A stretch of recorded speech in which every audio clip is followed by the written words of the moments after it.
salah kalau kita punya goal mencari uang? Akan susah untuk nyetopnya. Orang tuh pengen kaya tapi bukan kaya yang dia mau, tapi efek dari kaya itu apa sih ke dia. Sebaiknya mulai dari mana biar aman? Untuk orang yang tidak pernah sama sekali investasi. Nabung dulu. Uang tuh kayak air. Kalau air minum sama air mandi lu gabungin dalam satu ember, lu gak akan tahu bedanya. Bisnis adalah investasi yang sangat tidak aman. Kalau kita jadi investor harus ngerti dulu cara kerja produknya. Kalau kalian takut jangan coba-coba masuk. Kalau pasti untung tuh pasti bohong. Kalau yang pay later, gak usah ya, buy later aja gimana. Dah, end of story. Gue punya kritik nih buat para perempuan yang dianggap menteri keuangan. Lu menteri keuangan apa kasir?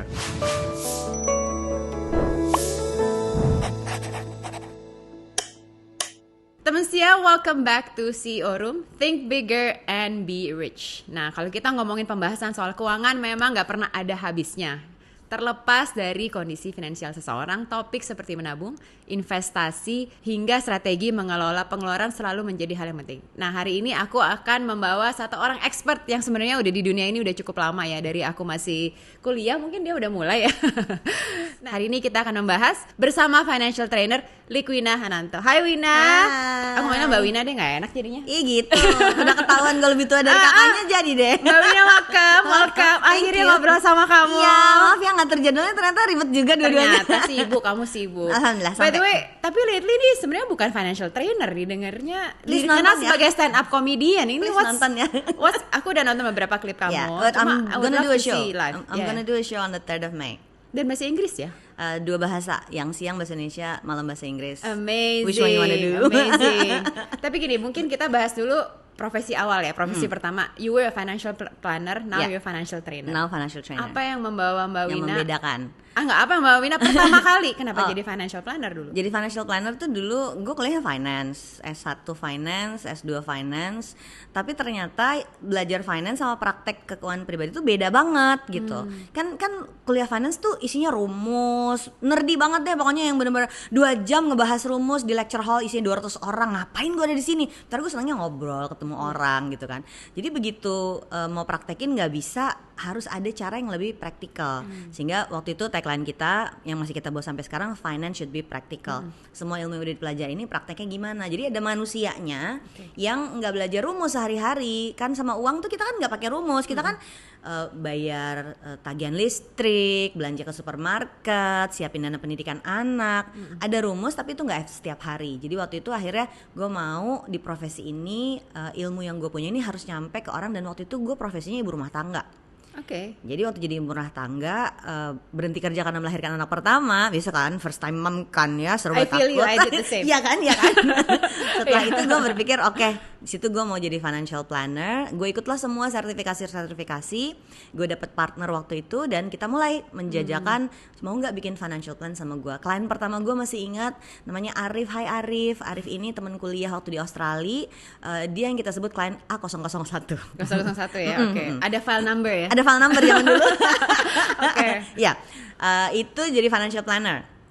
Di 2018 gue ikut business bootcamp sama guru gue namanya Pak Budi Isman. You need to invite him and talk to him about anything business.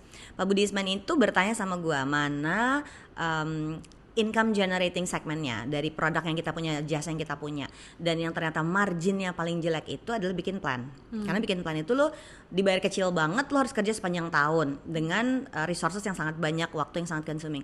Jadi akhirnya setelah dilihat yang marginnya paling bagus, yang memang revenue-nya waktu itu tuh kayak 90% revenue kita tuh dari corporate training.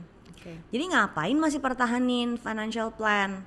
So I had to make a business decision. Mana yang mau dibunuh. Kata-katanya gitu waktu itu sama Pak Budi. Dan itu waktu itu bootcamp kita nginep di Bogor di sebuah hotel. Gue gak bisa tidur malam itu. Yang bener, cause I love doing it. I love meeting people-nya kan. Tapi akhirnya business decision-nya adalah oke, kita stop financial plan service-nya. Dan di situ mulai transisi membuat teman-teman yang ada di kantor di Camp Financial tuh geser. Expertise kamu bukan membuat plan-nya, tapi membuat orang lain bisa bikin plan untuk dirinya sendiri. It was a major change. Itu awal dari 2018, mungkin lagi bagus-bagusnya di 2020 terus pandemi. Nah waktu pandemi, untungnya dari 2018 itu kita mulai punya kelas online. Jadi waktu 2020 ada kelas online selama pandemi, we rode the wave sehingga sekarang corporate udah tahu kalau mau bikin kelas sama QM Financial gitu. So pertama kali jadi financial planner sebenarnya awal 2000-an benar nggak? 2003. Awal 2003. Ada 2003. perbedaan nggak menjadi financial planner and trainer 2003 sampai sekarang orang berubah, orang Indonesia nih berubah nggak sih cara berpikir tentang finansial? Yang lebih muda tuh sekarang awareness-nya udah lebih tinggi. Jadi pertanyaan-pertanyaan yang masih polos-polos banget selalu ada kan ya. Tapi dulu tuh benar-benar yang reksadana apa orang nggak tahu, saham itu apa kan. Total investor saham itu kan sekarang lebih banyak dibandingkan zaman dulu kan, jauh angkanya udah juta-juta kalau sekarang. Kalau dulu kan benar-benar ratus-ratus ribu. Tapi isu kayak seneng produk dengan high return tapi pengen aman tuh ada terus. Yang sebenarnya kan nggak nyambung ya, kan harusnya low risk low return, high risk itu maybe yes maybe no return. Orang kan bilangnya high risk high return, enggak. High risk itu maybe yes maybe no return. Nah isu bahwa tetap pengen return yang lebih tinggi tapi maunya aman itu ada terus. Sehingga kalau kayak gitu menurut gue kita akan terus ada dalam bahaya ketemu investasi bodong. Jadi edukasinya inclusivity-nya udah nyampe tapi edukasinya masih pelan, sehingga harus dikeroyok ini. Jadi semua orang yang seneng ngerjain financial education buat gue nggak apa-apa, jadinya nggak ada bersaing. Kalau di financial planning kan you are my client, lo nggak boleh jadi klien orang lain kan gitu. Kalau di financial education ternyata nggak seperti itu yang gue rasain. Jadi orang lain ngerjain juga, Win. Ya nggak apa-apa kali, kan gue nggak mungkin pegang semua training itu, gue nggak mungkin edukasi itu sendirian. Dan gue merasa itu lebih liberating sih. Jadi is that the most common question? Investasi apa yang paling bagus? Atau apa sih pertanyaan? Apa investasi yang paling aman? Investasi apa yang paling aman? Jadi sebenarnya orang datang ke Mbak Wina tuh sebenarnya udah biasanya udah punya income tetap lah ya. Biasanya punya income tetap ya. Dia mungkin bingung nih, gue punya uang mau dikemanain gitu. A lot of people still want the same hand holding. Gue ada satu topik yang sekarang baru gue mulai pelajari, kan setelah lebih dari 20 tahun ngerjain financial education ya. Di 2024 itu gue mulai mempelajari financial psychology. Dan ini dunia yang beda banget dong Mar, karena as a finance person buat gue semuanya eksakta kan. Jadi ya kalau A maka B gitu jelas. Psikologi ternyata nggak kayak gitu. Psikologi itu background dia gimana, cerita hidup dia gimana, traumanya dia apa, dan satu kejadian di tiap orang efeknya beda-beda. Ini mah gak ada rumusnya. Iya, benar-benar. Nah, itu ternyata akan menyebabkan ada dua jenis kendali pada saat orang mau mengambil keputusan finansial. Ada namanya internal locus of control, ada namanya external locus of control. Sebagai orang-orang yang cenderung komunal, maka kita yang orang Indonesia itu cenderung external locus of control, mengandalkan eksternal faktor untuk ke semua keputusan finansial. Nggak cuma ke finansial aja ya, keputusan dalam hidup. It's not a good thing kan? I cannot say everything is bad or good, tapi kita tuh pengen cari tengahnya sebetulnya. Karena kalau yang internal banget, yang cenderungnya orang-orang yang mungkin kayak kita yang banyak overseas educated atau yang datang dari budaya yang lebih dalam urban, dalam kota, atau pernah tinggal di luar negeri, itu akan cenderung internal. Tapi yang kayak gini cenderung lebih cepat depresi karena dia harus handle semua sendirian. Yang eksternal kelihatan kan orang itu tuh happy terus gitu. Karena eksternal santai aja, lihat aja nanti insya Allah ada jalannya gitu. Tapi akhirnya dia cenderung nggak mengambil keputusan sendiri. Nah kita mau cari tengahnya sebetulnya. Jadi si financial planning ini gue baru menyadari itu waktu belajar financial psychology, membuat kita belajar untuk ke tengah yuk, biar nggak ekstrim internal, biar nggak ekstrim eksternal. Jadi well balance aja. Jadi yang eksternal itu menyebabkan maunya hand holding. Mbak, aku mau investasi. Menurut Mbak Wina nih, gue mending beli rumah atau nyewa apartemen.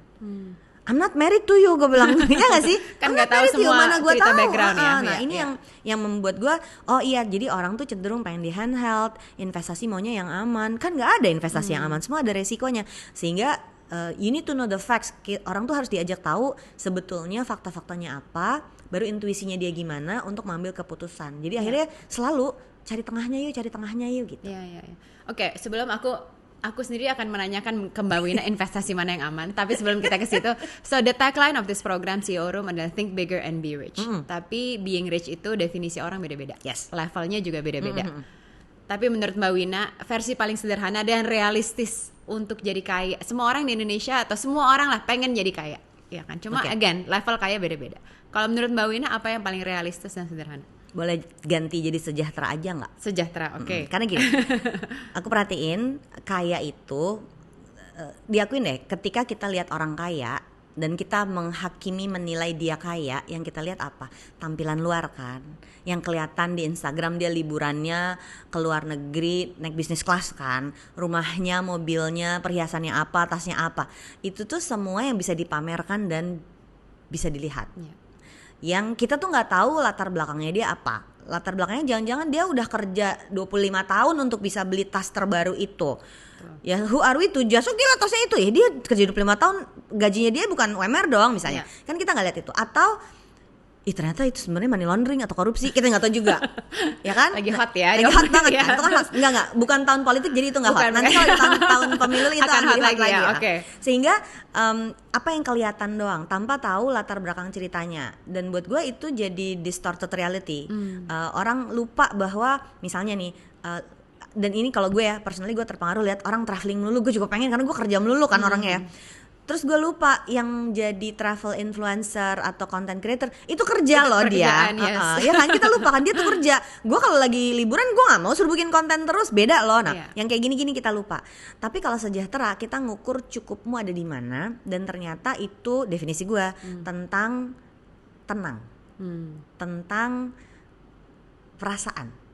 Nah, jadi yang kaya belum tentu sejahtera, tapi yang sejahtera udah pasti kaya pakai definisinya dia sendiri. Nah, menariknya adalah sejahtera tuh nggak bisa sendirian, sejahtera itu butuh bareng-bareng karena lu nggak akan tenang kalau lu sejahtera sendirian orang lain enggak. Dan itu yang membuat gue tidak termasuk dalam golongan orang-orang yang sibuk menunjukkan gue kaya loh, karena di kepala gue ini isinya pengeluaran semua gitu kan.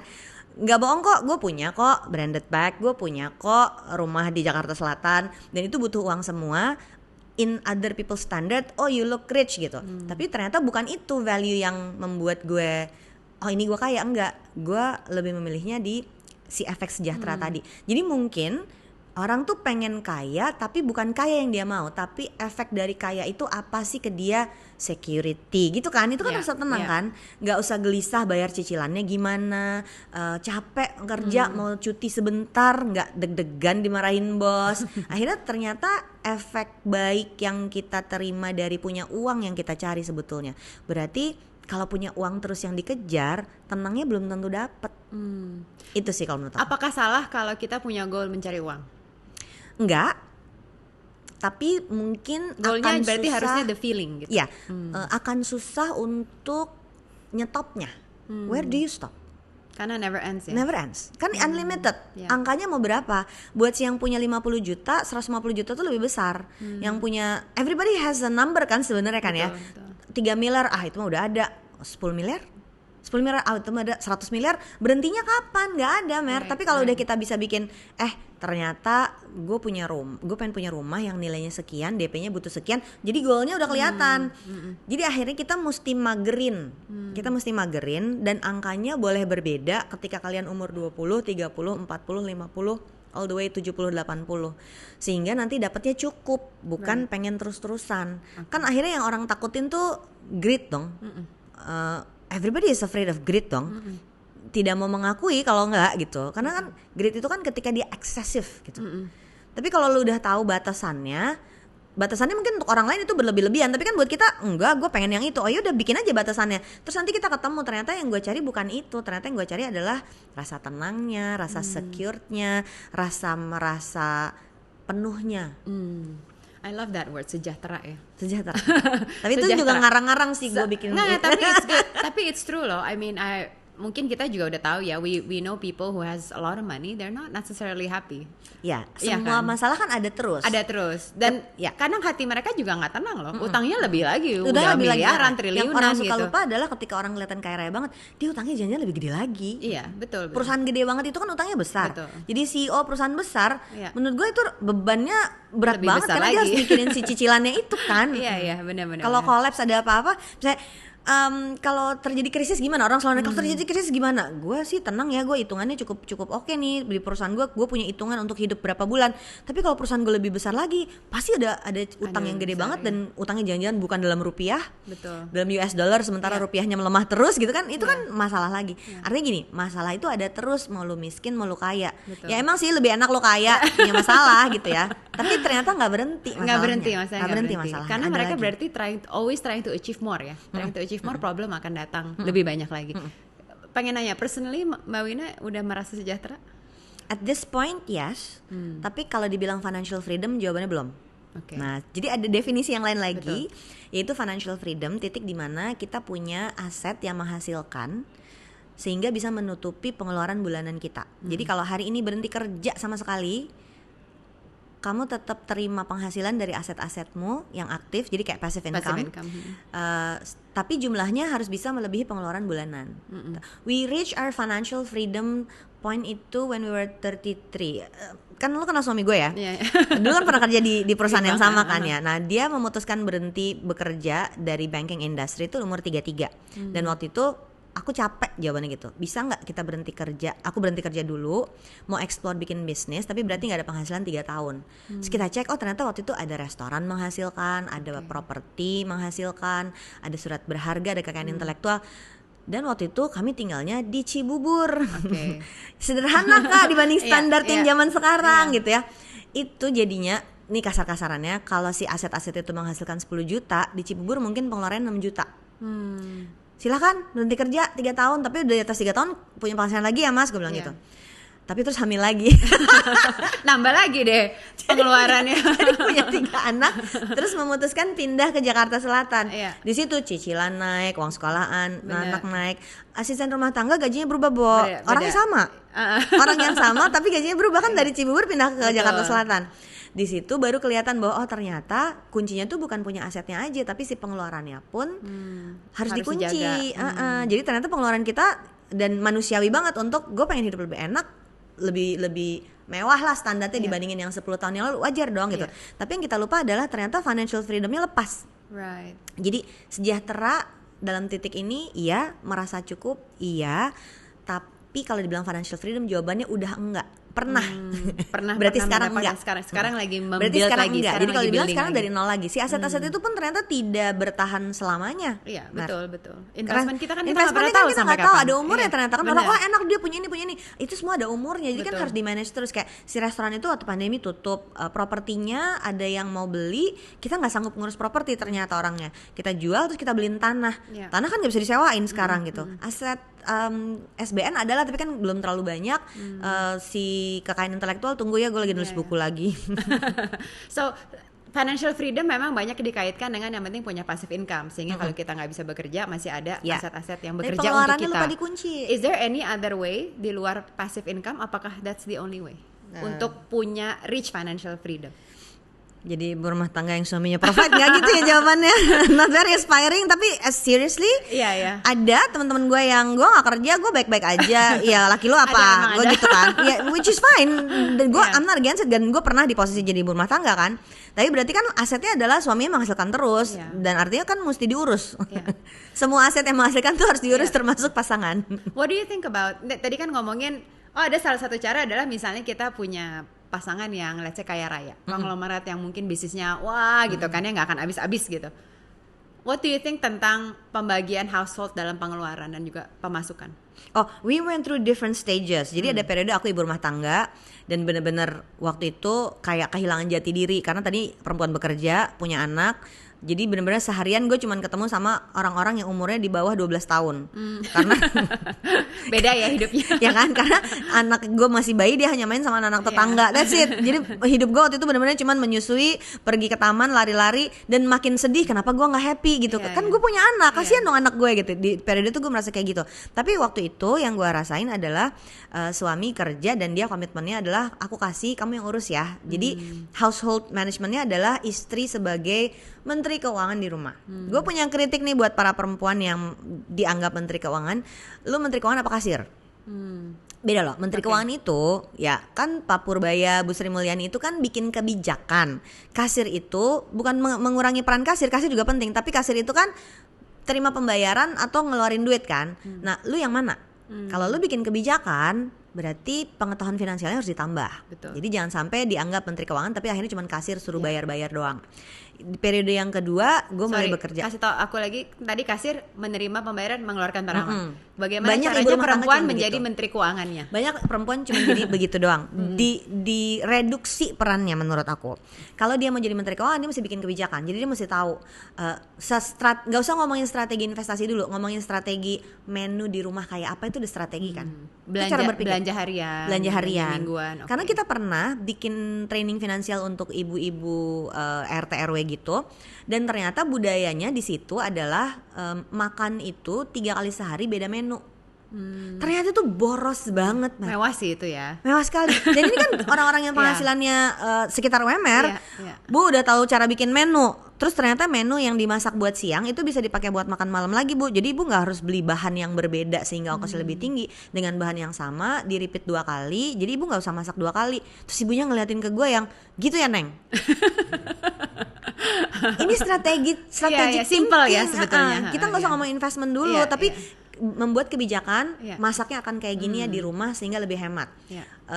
Waktu itu yang as ridiculous as hematnya gue tuh adalah AC cuman boleh nyala di atas jam 7 malam di 2 kamar demi hemat misalnya kayak gitu. Iya. Nggak harus kayak gitu, tapi itu kan keputusan. Iya. Keputusan.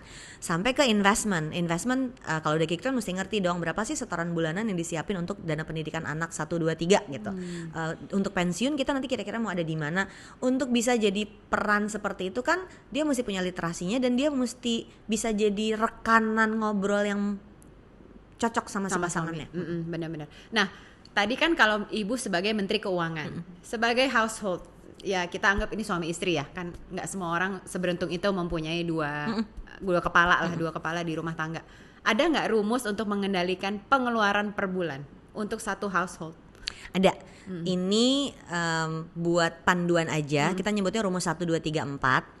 Rumus 1 2 3 4 itu artinya 10 20 30 40. Oke. Minimum 10% buat nabung. Jadi kalau ada ketemu orang, pertama yang gue cek adalah lu bisa nabung berapa persen. Zaman dulu masih pegang plan, orang sengaja nabung tuh cuma 5%, Mar. Mungkin sekarang udah lebih bagus ya, tapi zaman tahun 2005 gitu, setiap kali ketemu orang sengaja nabung itu cuma 5%. Kalau lebih itu berarti ada sisa-sisa. Oke. Jadi minimum 10%. 20% itu boleh bersenang-senang. Maksimum. Bersenang-senang definisinya apa nih? Nonton. Definisinya gini. Semua pengeluaran yang kalau nggak ada ternyata baik-baik aja. Waktu Oke. pandemi bisa lu stop. Ya, makan di luar. Makan di gitu. luar. Bisa nggak ke salon kan? Oke, bisa. Gak mungkin. Waktu pandemi bisa kan? Iya, bisa. Bukan nggak boleh, tapi kalau memang kita lagi seret, lagi kekurangan, ini adalah pengeluaran yang sebenarnya bisa loh kita Itu 20%. 20% maksimum. 20% menikmati hidup lah ya. Ya, boleh Mau dong. Gym membership lah apa Boleh gitu. bebas. Itu hitungnya senang-senang Mari atau kita berargumen gym membership udah harus jadi biaya hidup. karena kesehatan ya. Kalau aku sih biaya Silakan hidup ya. dipilih ya, gym membership mungkin biaya hidup, tapi padel bukan gitu. Padel Pilih, bukan, pilih, padel ya kan? bukan. Iya kan? Tapi kan ada orang yang nggak bisa, padel is life gitu.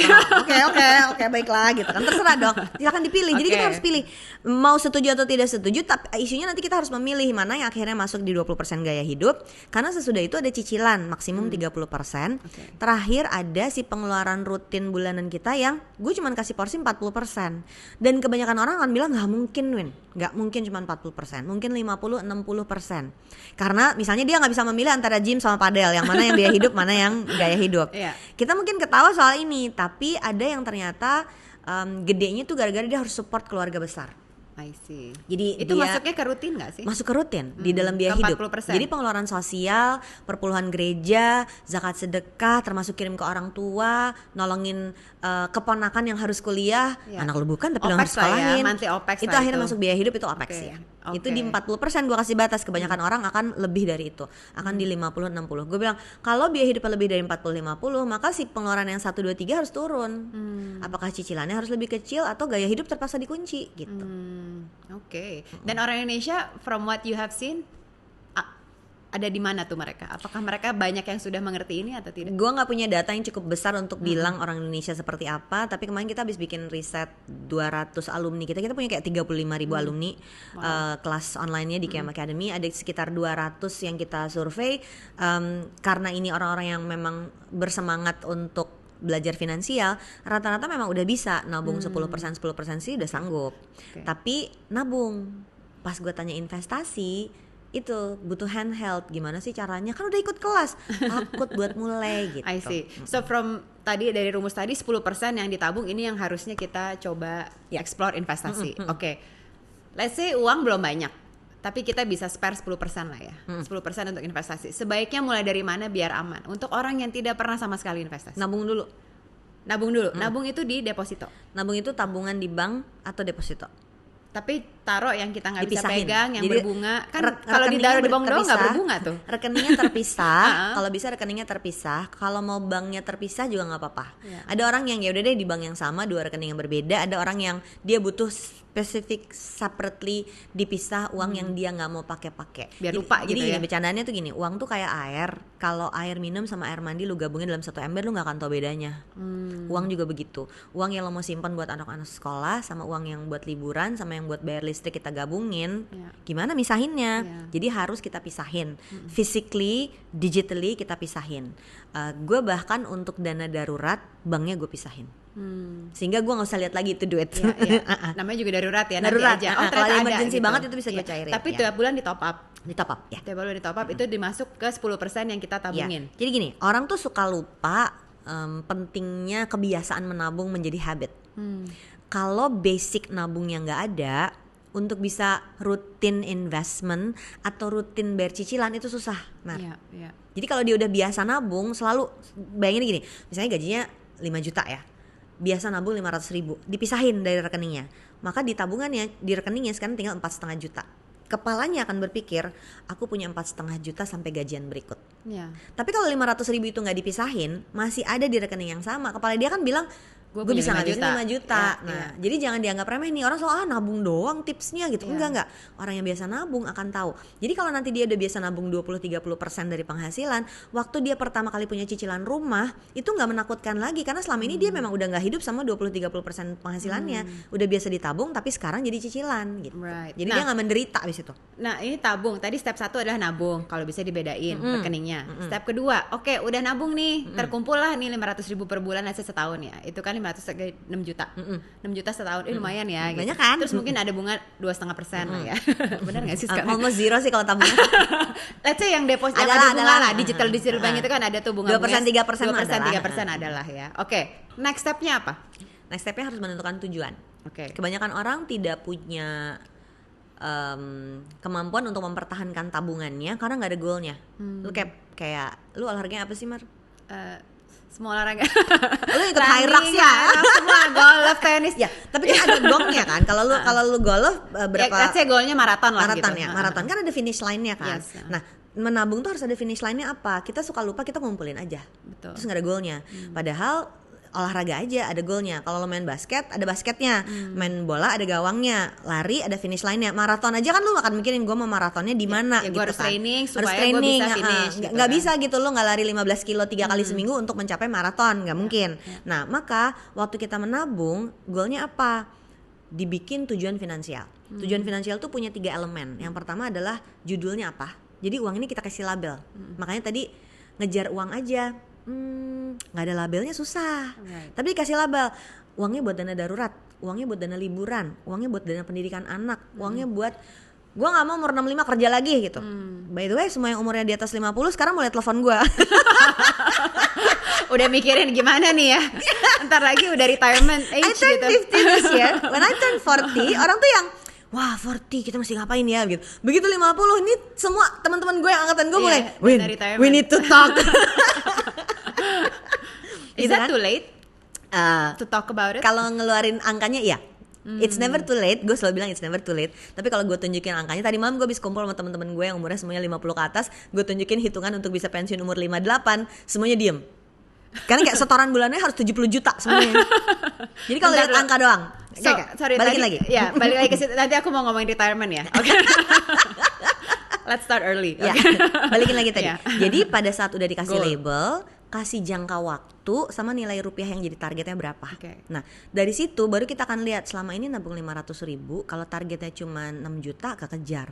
Kalau targetnya 2 miliar ya kekejar. Baru ada perlu investasi nggak ya. Jadi banyak orang mulai investasi itu karena pengen return. Padahal menurutku kita nggak butuh returnnya aja, kita butuh uangnya nyampe, uangnya cukup, si kata cukup tadi. Nah cukupnya itu dikasih definisinya, cukup di 6 juta, cukup di 25 juta, apa cukup di 2 miliar. Effortnya nggak bisa sama dong kalau udah kayak gitu. Baru kita bisa explore produk investasi ketika sudah ada kebutuhan investasi, bukan sekadar cuan. Oke, jadi di labelin. Jadi kalau tadi ada goalnya 4, ada 4 rekening berbeda. Yes, 4 produk berbeda. 4 produk berbeda. 4 produk berbeda juga bisa. Tadi kita sempat ngomongin masalah high risk, high return, low risk, low return ya kan. Obviously yang paling aman low risk, low return ya. Namanya juga low risk, low return. Namanya low risk, low return. Low risk, low return. Yes. So tabungan jenis tadi kan ada label-label nih. Tabungan jenis mana yang cocok untuk high risk, high return sama low risk, low return? Low risk, low return itu akan masuk produk-produk yang tujuan finansialnya di bawah 3 tahun, di bawah 5 tahun. Definisinya bedain, ya. Definisinya bedain dulu. Selama gua kuliah dan bergaul sama teman-teman di capital market, jangka panjang itu di atas 5 tahun. Ya dong, when you're in corporate banking gitu juga kan. Karena memang siklus bisnis itu kan 5 tahunan. Tapi dari sisi financial planning enggak. Financial planning itu merencanakan hidup orang, bukan ngomongin portofolio produk yang fiktif itu. Jadi kan pada saat kita ngomongin hidup orang, jangka pendek itu di bawah 5 tahun. Jangka menengah itu 5 sampai 10, jangka panjang itu di atas 10 tahun. Jadi kalau kita ngomongin low risk low return, itu semua produk yang low risk seperti tabungan, deposito, reksadana cuman yang pasar uang, itu di bawah 5 tahun, di bawah 3 tahun. 5 sampai 10 tahun baru mulai bisa explore. Reksadana paling pendapatan tetap. Terus emas yang logam mulia itu bisa di atas 10 tahun baru masuk yang high risk. Tapi maybe yes, maybe no return. Bukan high return. Harus bisa juga nggak ada return. Bisa juga nggak ada return. Dan di situ akan ada campuran saham sama saham portofolio yang kita manage sendiri. Disclaimer, ini bukan rekomendasi, ini edukasi. Kalau kita jadi investor harus ngerti dulu cara kerja produknya. Kalau kalian takut jangan coba-coba masuk. Kalau kalian belum ngerti jangan coba-coba masuk. Terutama sekarang banyak banget fraud ya dan investasi bodong ya. Atau digiring orang untuk masuk tanpa dia ngerti itu apa, kemudian marah-marah. Padahal kan kita harus tahu risikonya apa. Dan case-nya tuh ada terus gitu. Jadi wah susah nih kita untuk bisa menolong pada saat orang akhirnya misalnya all in ke produk yang dia nggak ngerti. Itu kan berarti orang kayak gini harus diprotek loh, harus kayak gini kan. Berarti kan dia benar-benar nggak ngerti apa yang dia kerjain. Ketika orang mau invest di produk yang high risk, maybe yes, maybe no return, it should be their responsibility. Maunya gitu. Kenyataannya enggak, Mar. Kenyataan orang kayak gini tuh polos banget, jadi harus dilindungi. Jadi akhirnya kalau kayak gitu gue selalu bilang jangan masuk all in. Icip-icip aja dulu gimana. Ya, apalagi kalau misalnya diseret temen ya. Iya, dan temennya teman baik dan selama ini ternyata returnnya bagus gitu. Yang aku lihat di Indonesia, di Jakarta sekitar kita banyak kita dapat atau ditarik untuk investasi bisnis. Bener nggak? Buka lapangan padel, buka restoran, kayaknya udah buka punya ini. Lo bener kan? Iya. Datang terus gitu loh, buka ini. Kadang-kadang kan ini ya, wah ini ya seru juga ya. Apalagi kalau ada status, oh gue punya ini, padahal mungkin cuma berapa gitu investasinya. Dan nggak semua investasi itu kan jalan, as you know ya, semua ada umurnya. Oke, kalau misalnya kita dan aku nggak ngomongin investasi besar, bisa juga investasi, gue cuma invest 2 juta dapat misalnya warung apa, kan kadang-kadang ada tuh kayak gitu. Apa ikut temen lah gitu, yuk kita buka ini warung apa, investasi cuma 1-2 juta. Apa yang harus kita lihat sebelum kita memutuskan untuk investasi? Jadi nggak salah gitu loh. Pertama, ini cara ibu-ibu berpikir aja ya, kalau mau bikin pepesan dan nanti pepesan mau di share ya. Yang jelas dong isinya. Lo bikin pepesan tahu, pepesan ikan peda, apa pepesan telur, pepesan ayam, pepesan apa. Jadi pada saat kita mau ditawarin ikut sebuah bisnis, kita mesti tahu ini bisnis apa. Karena berikutnya kita mesti tahu skema yang ditawarkan tuh apa. Ketika jadi investor, orang akan cenderung gue mau return doang. Padahal menjadi investor, pemegang saham, kita masuk untuk merasakan untung dan rugi. Terlalu berat untuk orang nawarin investasi pasti untung. Kalau pasti untung tuh pasti bohong. Betul. Ya. Too good to be true ya. Too good to be true. Nah, kan. Abis itu kita mesti tahu hitungan skemanya. Kalau dia ngajak kita investasi di sebuah bisnis dan dipastikan akan dapat pembayaran keuntungan pasti, itu cara kerjanya gimana? Nggak ada bisnis yang bisa memastikan untung. Kalau lu masukin 100 juta, gue akan kasih ke lu profit 2 juta sebulan pasti untuk 2 tahun ke depan. Dari mana? Karena sebenarnya kan ada pembukuan dong, laporan laba rugi. Dari laporan laba rugi itu kan tidak pernah pasti revenue-nya berapa, pasti omsetnya berapa, pasti profitnya berapa. Jadi yang kayak gitu-gitu itu kita harus paham. yang gue udah kerjain dan waktu gue jalanin itu gue tahu kalaupun laporan keuangannya di cook ya, tapi pembagian masih fair. Nah, jadi pembagian yang fair itu adalah adil tuh tidak sama rata. Adil itu sesuai porsi. Misalnya, orang yang kerja di dalam bisnisnya harus gajian. Orang yang cuma naruh chip in duit nggak gajian dong. Yeah. Tapi semua yang menyetorkan modal, baik modalnya expertise, belum tentu uang ya, modalnya expertise, modalnya bangunannya, modalnya modal kerja uang, itu harus dihitung menjadi share. Yeah. Maka kalau ada profit, nanti mereka akan kebagian share berdasarkan persentase yang sudah disepakati. Jadi penting sekali untuk mengerti kesepakatannya. Habis itu mari lihat, apapun bisnisnya, mau itu lapangan padel, mau itu warung, restoran, supermarket, laundry kiloan, siapa yang ngerjain? Siapa yang akan manage bisnisnya? Nah, waktu gue ikut restoran gue itu, yang manage bisnisnya adalah pasangan suami istri, arsitek sama chef. Jadi yang ngerti masak dia, yang ngerti ngerenov gedungnya dia, yang nyiapin segala dia. Sehingga waktu itu ada manajemen fee buat mereka, karena tanpa mereka ini bisnis nggak jalan. Jadi kita sebagai investor tuh bersebelas investornya, we respect you because you own this business, tapi ganjarannya lo harus dapat manajemen fee. This arrangement itu berjalan lebih dari 10 tahun, sehingga buat gue fair di dia. Kalaupun laporan keuangannya bohong, gue nggak bakal tahu ya kalau menurut gue, karena kita nggak diaudit. Kalau bisnis kecil kan nggak diaudit ya. Tapi karena fair buat dia, ke kitanya juga fairnya ke kita tuh jadi ada pembagian bagi hasil, bukan tetap pembagian bagi hasilnya. Dikasih lihat nih laporannya profitnya sekian, berarti bagi hasilnya sekian. Jadi setiap 2-3 bulan tuh ada pembagian bagi hasil yang jumlahnya nggak sama. Buat gue itu fair di kita, sesuai tapi share buat dia juga kontribusi gitu ya.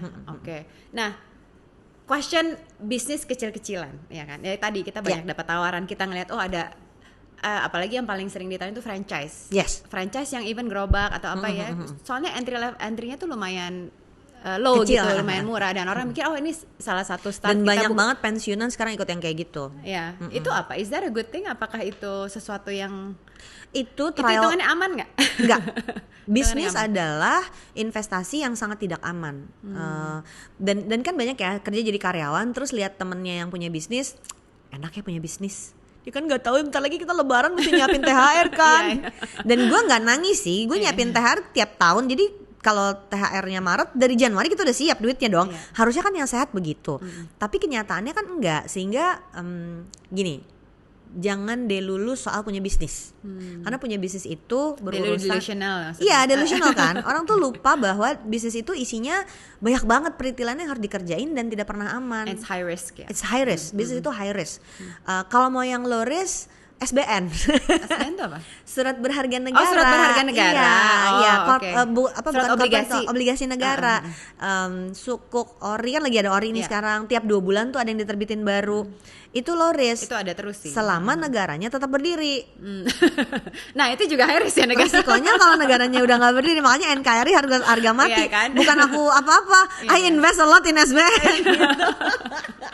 Tapi emang itu ditawarin terus juga tuh. Ya, jadi bisnis tuh menurut gue selalu menarik karena orang terdelulu sama kayaknya punya bisnis keren. Dia lupa di dalamnya apa, dan in the heart of every business itu ada orangnya. Ngurus orang, maaf ya guys, selalu lebih sakit kepala daripada ngurus bisnisnya sendiri. Tapi itu bagian yang paling fun buat gue. Iya, ngurus orangnya. Non-technical issues itu. Non-technical issues. Kalau technical mereka bisa ngerjain, dimasukin training apa begitu orangnya kan ngukur-ngukur nih gitu. Terus nanti ketemu generasi yang beda gitu kan. Kalau yang Gen X kan suruh kerja sampai tipes. Gen Z nggak bisa. Gen Z nggak bisa ya. Harus balance guys. Harus balance guys. Lo bawa outing. Kalau nggak ada outing ditagih ya. Iya kan. Tawa lagi. Oke. Kalau usia tadi kita sempat ke-mention Mbak Wina, kita tuh boleh punya target berbeda-beda di berbeda umur. 20, 30, 40 bisa beda. Goal juga mungkin bisa beda, financial goal. Fokus pasti geser. finansial.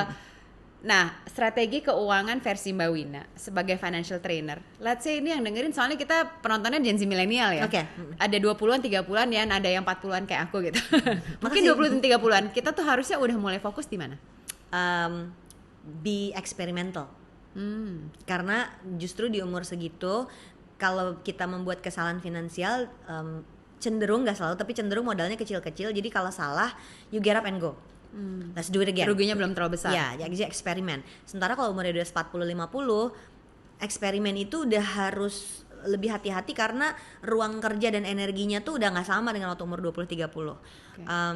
Waktu umur 20-30 gue main saham gorengan, terus kebakaran gitu ya. Sekarang gue males ngerjain saham gorengannya, gue akan lebih masuk ke blue chip yang kemudian minus. Tapi lama tapi dibiarin, tapi kelihatan I Yeah, yeah. believe in this company in the next Yeah, 10 yeah. years gitu Yeah, kan ya. Jadi akhirnya kalau umurnya 20-30 be experimental. Kalau kamu mau cobain pakai nilai investasi yang kecil-kecil. Jadi kita punya istilahnya investasi dengan strategi icip-icip. Icip-icip itu jadi kecil-kecil aja, nyobain. Tapi nggak all in. Jadi kalau kita punya 10 juta ya nggak masukin 10 juta. Kalau punya 10 juta ya masukinnya 100.000 gitu, sehingga resikonya tetap terukur. Ya. Tapi sekarang tuh pilihan untuk investasi gila sih, banyaknya minta ampun ya. Saham juga aku setuju tuh, aku coba-coba saham. Bener nggak kalau saham misalnya, I'm not a day trader ya. I think if you're not a day trader, kadang-kadang you miss opportunities. Of course, ya. yeah. Makanya mungkin lebih aman di reksadana ya. So someone else is gonna work for it. So di saham tuh aku ngelihat kadang-kadang tuh bisa tuh untung gede tuh, untung 20% berapa. Is that the best time to sell when you're already untung 20%? Untungnya doang yang dijual? Kita bikin namanya trading rules. Jadi sebenarnya waktu punya portofolio saham itu, kita mesti memilih saham mana yang tadi aku percaya padamu, aku akan beli terus sampai kapanpun, gak akan dijual-jual. Ada saham yang memang kita udah lihat, ini sih kalau nyampe angka sekian dia akan turun. Sehingga kalau yang ini kita akan punya trading rules. Kalau naik sekian persen aku jual. Kalau dia turun aku akan beli. Tapi kalau dia turun lebih dari sekian persen aku cut loss. Jadi we make our own trading rules berdasarkan apa yang kita pelajari dari fundamental menurut company itu. Menurut aku satu-satunya cara untuk stay waras, sane waktu bukan day trader yang jagoan. Sorry ya, kalau yang day trader jagoan kan kalian pasti udah bisa membaca chart ya. Market, ya. Tapi kebanyakan orang kan enggak. Kalau kayak gitu lu bikin trading rules sehingga tidur tetap nyenyak. Jangan lupa kita mau sejahtera. Yang isinya adalah tenang. Jadi pernah nih kejadian, wah, saham yang gue pegang ini naik 20%. Kalau dia naik 30% gue jual. Naik 30% gue jual. Besoknya dia jual naik. Untungnya aja apa semuanya? Gue kemarin tuh jualnya sebagian-sebagian. Taunya dia naik 50% besoknya. Tapi it's okay kan? Tapi kan gue udah punya trading rule. Jadi yang tadi gue bilang berarti kan gue cukup di 30%. Emang kenapa kalau naik jadi 50% terus apa jagoan? Iya. Kalau kan kalian juga, kalau kalian day trader memang pekerjaannya itu. Aku enggak sempet juga ngerjainnya. Enggak punya kapasitas untuk analisis sejauh itu juga. Jadi bikin aturan sederhana aja. Naik 30% nih gue jual. Gue cukup diuntung segitu. Dia naik 50%, hahaha gitu, ketawa aja. Tapi ya udah tenang, enggak memaki-maki bahwa harusnya gue tahan juga, enggak boleh nyesel karena udah punya trading rule sendiri. Mungkin itu orang yang nggak tahu harusnya punya trading rule sendiri. Betul. Dan berdasarkan investasi yang kita bikin ya. Dan itu kan angkanya juga enggak yang gede-gede amat. Jadi kalau kita merasa kalah sama pergerakan pasar pun ya angkanya cuma segitu gitu. Ya benar-benar. Nah, era sekarang kartu kredit dan pay later. Banyak sekali ditawarkan dan banyak sekali memang orang hidup dengan itu. Aku kan salah satu credit card holder tersetia ya. Yang udah dipakai bertahun-tahun itu kan. Poinnya banyak setia dengan poin-poinnya dan segala tawaran-tawarannya gitu loh. Tapi anak lama sih biasanya gitu. Tapi gini, kadang-kadang memang menjadi jebakan gitu. To be honest, aku sering loh. Jadi you feel like, oh I have an additional bank account, padahal it's not. Padahal kan utang kan. Padahal sebenarnya jumlah tambahan kredit itu sebenarnya bukan dana tambahan kita guys. Enggak. Itu sebenarnya for us to manage some financial lah yang harusnya kita bisa bayar balik lah ya. Oke, gimana caranya orang supaya tidak terjebak dari pay later dan juga kartu kredit? Gini, kalau yang pay later nggak usah ya, buy later aja gimana?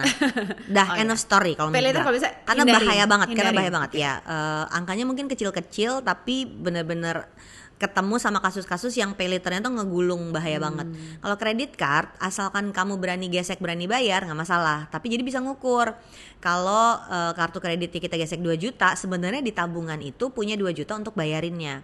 Jadi boleh aja mau gesek itu sampai 50 juta, maximum limit mentok pun nggak masalah. Tapi di tabungan kita punya uangnya untuk bayarin tagihan kartu kreditnya. Ini yang orang suka lupa.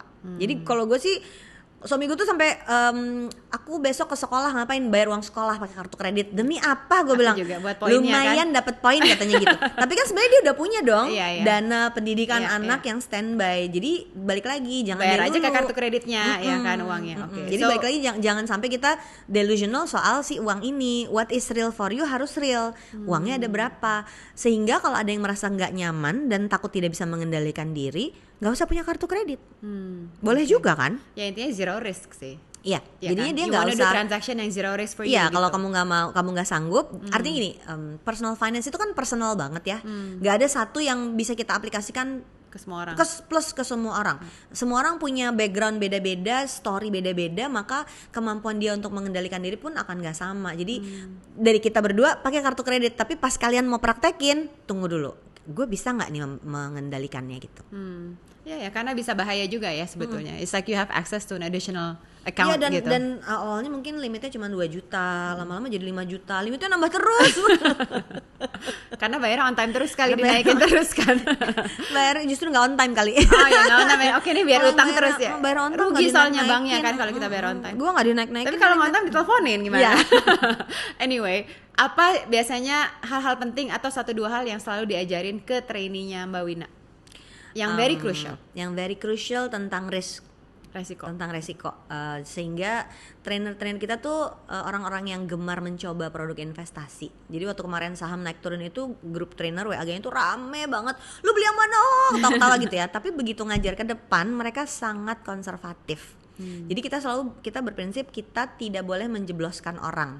Jadi kalau orang sampai mau ngambil sebuah keputusan finansial, kita takut-takutin dulu aja. Jangan ini tuh bahayanya apa, resikonya apa, sehingga ketika dia ngambil keputusan itu dia tahu. Oh iya, dengan resiko-resiko ini gue tetap mau ambil produk tersebut gitu.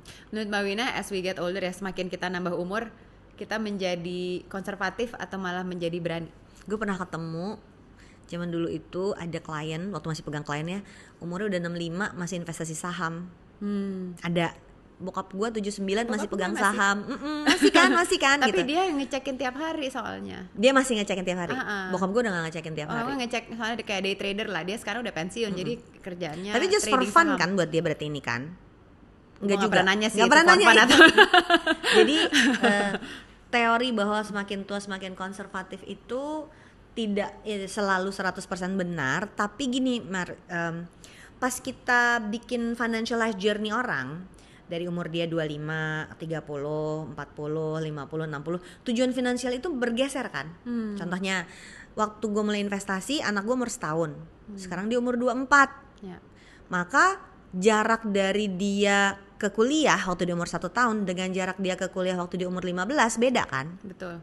Jadi kalau tadinya target gue jauh banget, masih 17 tahun lagi pakai produk yang beresiko tinggi seperti reksadana saham, waktu dia SMA itu produk udah gue cairin, pindah ke pasar uang, pindah ke mata uang asing karena anaknya mau kuliah ke luar negeri, jadi konservatif dong gitu. Ya. Jadi mungkin guanya bukan investor konservatif, tapi tujuan finansialnya berubah menjadi jangka pendek yang butuh low risk. Oke. Jadi Jadi ini tergantung. sebetulnya yang membuat apakah makin tua makin konservatif, jawabannya tidak selalu ya, tapi menjadi ya pada saat jangka waktu tujuan kita makin pendek.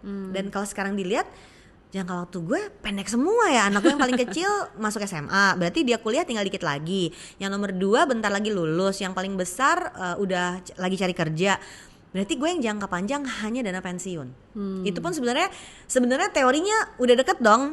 Tapi kita panjangin aja deh. Panjangin aja. Bebas tau zaman sekarang kan, Ya I think we get Panjangin. younger. Jadi lu pensiun nomor berapa? 65. Loh kok tahun lalu bilangnya 60, tahun sebelumnya bilang 55. Gue kayak 80 aja pensiun. Mundur terus. Tapi kayaknya kita gak akan pensiun. Nggak sih, akan Mbak. pensiun Nggak lah. akan pensiun. Anyway, berarti tergantung situasi masing-masing lah ya. Aku mau touch sedikit sebenarnya tentang properti ya. Karena aku lagi sering dengar juga kalau sekarang rumah itu semakin tidak affordable. Mungkin tadi kan sempat Mbak And I know Wina, your mom orang properti kan? Iya, orang rumah itu semakin lama semakin mahal gitu. Menurut aku semakin gak masuk akal gitu. Aku aja masih ragu-ragu untuk beli rumah loh. Oh ya? Serius ya? I don't have one ya. Oh ya? Jadi ngontrak aja? Iya, jadi ya aku nggak mau stuck di KPR selama 25 tahun aja. Umurnya aja sekarang berapa? So kan tergantung situasi orang dan kepercayaan orang ya. Ya. What do you think though? Tapi kalau untuk sekarang, untuk Gen Z, millennial, is it a good investment? Angkanya memang jadi besar. Gue termasuk yang belakangan ini sama suami gue mulai berpikir, diantaranya kita jual satu apartemen yang kita sewakan dan berubah menjadi tanah. Ketika kita udah tidak menganggap properti itu sebagai komoditas yang perlu dijadikan investasi, karena sandang pangan papan. Harusnya ini adalah sesuatu yang jadi kebutuhan orang, jangan sampai kita menjadi bagian yang ikut nambah-nambahin naik harga sampai jadi nggak kebeli sama orang lain gitu. Jadi rumah yang sekarang pun kita beli dengan cara jual rumah yang lama, jadi DP rumah yang sekarang terus kita KPR. Jadi gue sekarang udah KPR free bukan karena hebat, karena umur. Karena udah lunas lah. Karena belinya udah lama. Ya kan 15 tahun yang lalu gitu belinya kan ya. Nah, karena belinya udah lama. Belinya udah lama. Isunya lebih ke mari kita pertimbangkan kelebihan kekurangan dari punya rumah sama tidak punya rumah. Bukan belinya ya, punya rumah sama tidak punya rumah. Kalau tidak punya rumah, sampai umur berapa akan terus punya penghasilan untuk support bayar sewa. Kalau punya rumah, ada ongkos-ongkos lain kok yang terjadi pada saat punya rumah. Maintenance-nya kan tetap harus kita bayarin. Ini hitungannya ditinggalin atau nggak ditinggalin? Ditinggalin, bukan investasi ya. Bukan investasi, ini punya rumah untuk sendiri. ditempati. Jadi karena gue percaya sandang pangan papan itu kebutuhan utama manusia. Untuk dia merasa secure dan tenang itu, dia butuh tempat yang membuat dia tidak merasa terancam. Nah, status rumahnya ini kan mau itu dia punya sendiri atau sewa, bebas-bebas aja. Tapi kalau dia orang yang rentan, penghasilannya terbatas, tidak punya rumah itu membuat sangat tidak tenang.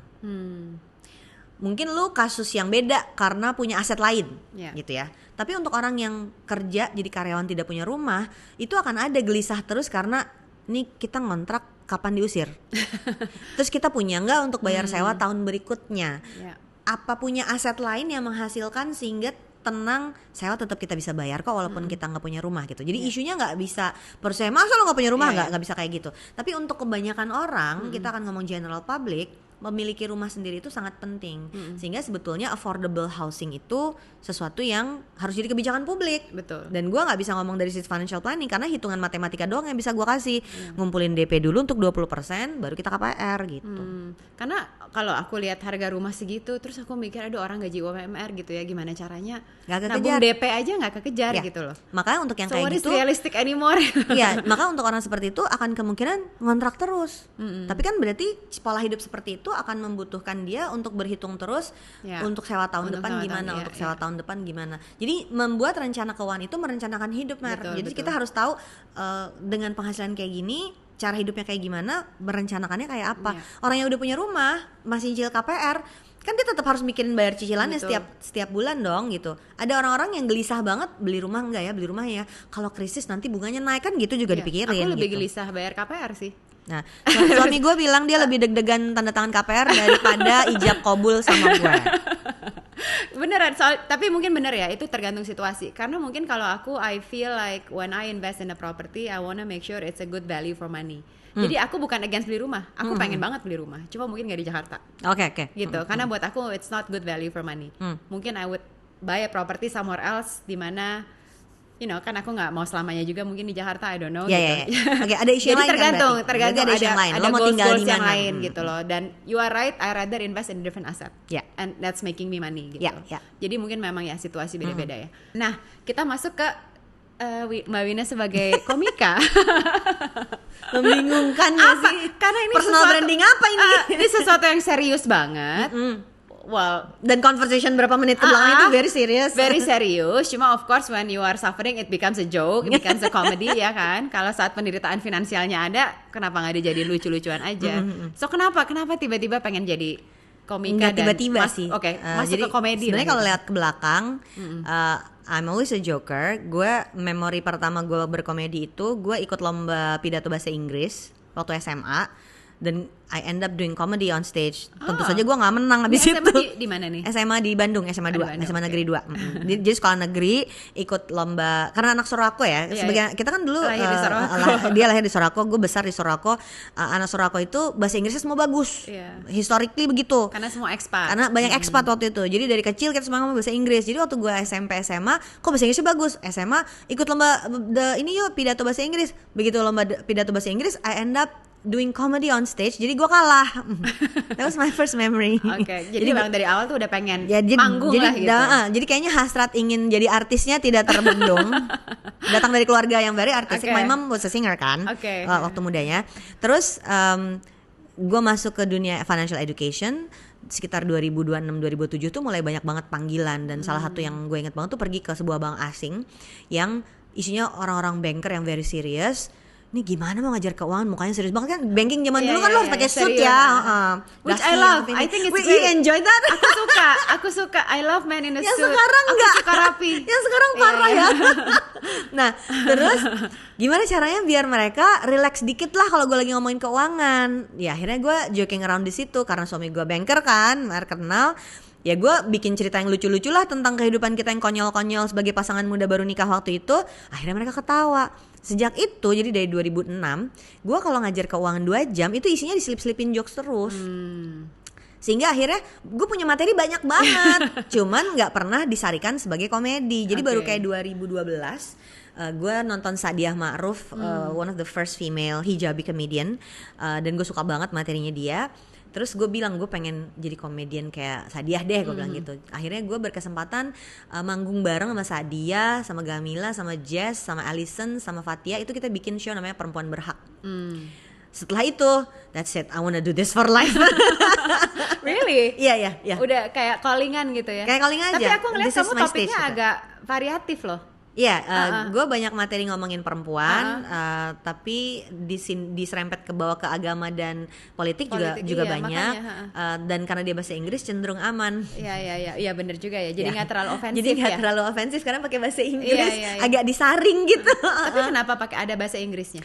Bahasa Inggris tuh karena gue bisa bahasa Inggris ini kan nggak semua orang mungkin fluent berbahasa Inggris mah banyak, tapi bisa berkomedi bahasa Inggris itu kan ada keterbatasan ya. Kalau yang nggak lancar-lancar amat. Karena teman-teman tahu gue bisa bahasa Inggris, gue suka diajakin sama beberapa yang memang udah dari dulu berbahasa Inggris. Sampai di tahun 2022 lagi pandemi tuh, Regi Hasibuan telepon, Win ke Bali sini. Di sini bule-bulenya nggak peduli kok. Gue terbang karena semua stage komedi di Jakarta tutup waktu itu, dan ini udah mau gila kan. Gue butuh panggung gue ada di mana gitu ya. Dan komedi itu kan nggak bisa pakai Zoom, harus ketemu orangnya. Kita mesti lihat reaksi dia bertertawa gitu, dapat energinya. Terbanglah gue ke sana dan gue berkomedi lah di Canggu gitu ya. Dan itu first experience karena biasanya komedi gue selalu bersama orang Indonesia dalam bahasa Inggris pun konteksnya jadi very local. Jadi pas di sana tuh gue harus tweak materi gue supaya orang-orang yang nggak kenal gue siapa, kan orang bule di Canggu nggak kenal gue siapa, peduli amat mereka gue siapa.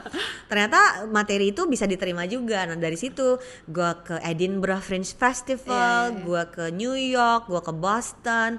Gue sampai pernah diundang United Nations Stand Up Comedy Show for Human Rights di Bangkok. Wow, that's amazing. Itu seru banget, itu bareng sama kayak 7 komika di Asia Pasifik. Oh wow, congratulations. Rame banget. Semoga semakin mendunia ya Mbak Wina. Cukup biar Panji aja yang masuk Netflix. Kita nggak mau. Loh kan jadi Indonesianya maju nih, banyak. Tapi terlalu berbahaya. Semua ngeributin kita semua yang komika yang kita setiap hari begitu, cuman nggak ada kelihatan aja. Makanya materi gue jarang muncul sebenarnya. Materi gue terbatas banget, lihat deh. Cuman ada di Instagram, di YouTube sedikit banget. Kenapa? I'm not ready for people to take them out of context. Gini, jadi gue termasuk orang yang percaya I'm a liberal on stage. I'm a very conservative Muslim kan sebenarnya. Tapi kalau di atas panggung komedi, gue sangat liberal. Gue percaya apapun boleh diomongin di atas panggung. Isunya cuma lucu sama nggak lucu. Kalau lucu kita ketawa, kalau nggak lucu kita bully dia sampai habis. Itu aja. Sehingga ketika ada panggung komedi ditarik keluar panggung komedi, dikasusin buat kita yang udah gak lucu. That's gitu. not the purpose. That's not the purpose anymore. Jadi Mbak Wina ngerasa ya udah kita jaga untuk buat panggung yang makanya, direct audience aja. Makanya buat gue berkomedi itu jadi mewah sekali. Kalau kalian berkesempatan nonton deh panggung komedi yang live, jangan cuman di layar kaca aja. Karena panggung komedi yang live itu gila banget dan energinya beda. Dan komikanya harus merdeka di atas panggung. Sehingga dia lucunya juga parah banget. Banyak loh comedy festival di Australia. I used to watch a lot of comedy festivals di Australia. Gue belum pernah di Australia manggung. Bagus banget. Dan itu bisa full week. Yes. Banyak banget ya, seru Yang banget. Melbourne sama Brisbane kan Melbourne, terkenal banget Melbourne kan Comedy Comedy Festival, Fest-nya. Gue belum nyampe, terakhir diajakin lagi bulan Ramadan, jadi gue nggak berangkat karena gue Muslim yang konservatif. Oh nggak gitu ya? Bercanda gila. Tergantung panggung. Ya, tapi I think you should. Soalnya I think lu cukup open ya kan, mereka banyak dapat komedian dari Oh iya, berbagai Australia negara. sih sangat multicultural dan sangat toleran. Dan aku biasanya memang nyari stand up untuk nonton stand up, Yeah, either yeah. di US atau di mana. Soalnya kan kalau di sini kadang-kadang aku, to be honest, aku mungkin nggak tahu, kurang infonya. Kecuali it's a big comedian ya gitu. Sebenarnya padahal banyak ya. Aku spesialis opener untuk komika luar negeri di Indonesia. Karena kamu Nigel bisa- Eng, Uncle Roger itu gue Iya, open buat dia. Terus Kumar, Oke. the Singaporean legend, dia buka di sini, gue open. Terus Sami Obidala di sini juga gue open. Jadi gue akhirnya spesialis itu. Gue siap untuk tidak terkenal dan mendunia, jadi opener aja untuk orang datang ke Indonesia. I don't mind that Yang at penting all. you deliver your Jadi I stuff. deliver. Jadi emang jadi akhirnya yang gue rasain Jason Leong, kalau lo pernah dengar, buat gue ya live comedy itu kan live performance yang apa ya, mungkin ini lebay banget, but I consider this sacred gitu. Jadi si panggungnya tuh harus protected. Yeah. Art should be free. Selama arts itu kemudian dibatas-batasin, we're going into doomsday. Iya, benar. You're right. So I understand kenapa pemikiran seperti itu. Oke, terakhir, unfortunately we don't have much time, tapi terakhir closing statement dari Mbak Wina yang Oke. mungkin bisa impactful to the audience. Oke, ini quoting one of our trainers namanya Mbak Emiralda. Dia selalu bilang personal finance is very personal. Jadi jangan dengerin, jangan semata-mata langsung telan aja kalau ada rekomendasi investasi, financial tips, karena itu bisa benar, bisa juga nggak benar. Bisa itu benar tapi nggak cocok buat lo. Jadi yang namanya personal finance itu very personal. You be the judge, you make your own decision. Pastiin kamu mengambil keputusan finansialmu tuh sendiri dan paham konsekuensinya sama hidup kamu. Jangan biarin orang lain yang ngedikte. Ya, tahu resiko itu Ngerti paling resikonya. penting ya. Ngerti resiko. Jadi kalau hilang uangnya, mohon maaf, Itu bagian dari Nanggung resiko. sendiri. Ya maksudnya jangan banyak-banyak gitu ya. Mbak Wina, it's so fun to talk to Thank you, you, talking so to much you. fun. Sukses. Yes. Semakin banyak Nanti panggung. aku kirim posternya ya. Yeah, Lu well, harus please nonton. WhatsApp me, Ya. tell me, and then I will come if I'm here. But thank you banget. My pleasure. Semakin banyak bantu orang, inspire a lot of people. Thank you. Semakin banyak mencerdaskan teman-teman kita di Indonesia. Dan ya bikin kan? orang tertawa sih. Yes, sebenarnya. thank you so much Mbak Wina. Teman setia, jangan lupa kita juga banyak video-video lainnya di CEO Room, TS Talks, dan juga video program lainnya di channel TS Media. Kita juga ada membership, jangan lupa. Dan ini bisa didengar di Spotify dan juga Apple Podcast. Thank you for watching and we'll see you next time.